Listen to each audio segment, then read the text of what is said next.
नमस्कार दोस्तों, स्वागत है आपका पगार बुक की यूट्यूब चैनल में। आज के इस वीडियो में हम जानेंगे दो तरह के गवर्नमेंट स्कीम्स के बारे में। पहला है एम्प्लॉयज प्रोविडेंट फंड और दूसरा है employees provident fund state insurance scheme. इन दोनों तरह की स्कीम की शुरुआत हर तरह की कंपनियों में काम करने वाले कर्मचारियों के लिए की गई थी।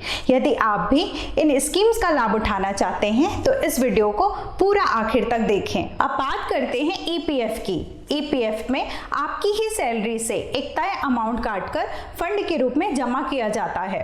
उतना ही अमाउंट कंपनी के मालिक या एम्प्लॉयर द्वारा भी आपके फंड में जमा किया जाता है।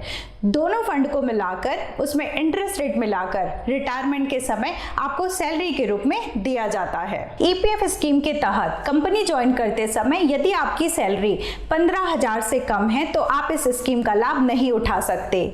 लेकिन यदि आप ईपीएफ का लाभ उठाना चाहते हैं तो आपको अपने एम्प्लॉयर को एक आवेदन देना होगा। यदि आपकी कंपनी इस बात से सहमत होती है तो आप ईपीएफ का हिस्सा बन सकते हैं। यदि आप ईपीएफ स्कीम के अंतर्गत आते हैं तो आपको इंटरेस्ट रेट 12% तक का मिलता है।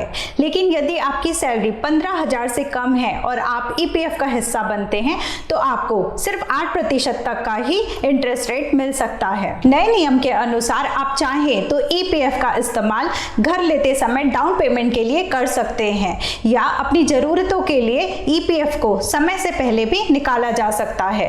ईपीएफ को एक कंपनी से दूसरे कंपनी में भी ट्रांसफर किया जा सकता है। इन सभी बातों को ध्यान में रखते हुए आपके लिए एक सलाह है, यदि आपकी सैलरी 15,000 से कम है तो अपने एम्प्लॉयर से तुरंत बात करें और इस स्कीम के बारे में जानकारी लें ताकि आपकी सैलरी से कुछ अमाउंट फंड के रूप में जमा होकर आपके भविष्य का सहारा बन सके। आज की दूसरी योजना ईएसआईसी के बारे में बात करने से पहले यदि आपने हमारे चैनल को सब्सक्राइब नहीं किया है तो तुरंत सब्सक्राइब करें ताकि हमारे द्वारा दी गई जानकारियां सबसे पहले पहुंच सके आप तक। अब बात करते हैं ईएसआईसी स्कीम के बारे में। इस योजना की शुरुआत कम आय वाले कर्मचारियों को स्वास्थ्य लाभ दिलाने के लिए की गई थी। किसी भी कंपनी, कारखाने या प्राइवेट कंपनी में काम करने वाले कर्मचारियों को इस योजना का लाभ मिलता है। इस योजना के तहत कर्मचारियों को मुफ्त में इलाज की सुविधा दी जाती है, लेकिन हॉस्पिटल ईएसआईसी रजिस्टर होना चाहिए। इस सुविधा का लाभ उठाने के लिए कर्मचारी को ऐसे कंपनी में काम करना होगा जहां वर्कर की संख्या 10 या उससे ज्यादा हो और आय 21,000 या उससे कम हो। इस योजना के अंतर्गत आपको और आपके परिवार के उस सदस्य को जिसको आपने नॉमिनी बनाया है, दोनों को ही भविष्य में होने वाले स्वास्थ्य संबंधी समस्याओं के लिए मुफ्त में इलाज मिल सकता है। इस तरह से दोनों ही गवर्नमेंट स्कीम्स को कर्मचारियों को ध्यान में रखकर बनाया गया है। आप दोनों तरह की स्कीम्स का लाभ उठा सकते हैं।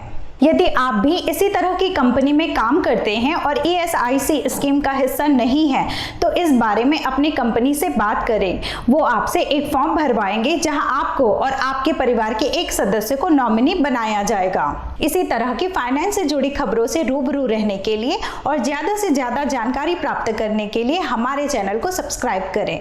यदि आपको इस वीडियो में दी गई जानकारी पसंद आती है तो इस वीडियो को लाइक करें और शेयर करें। धन्यवाद।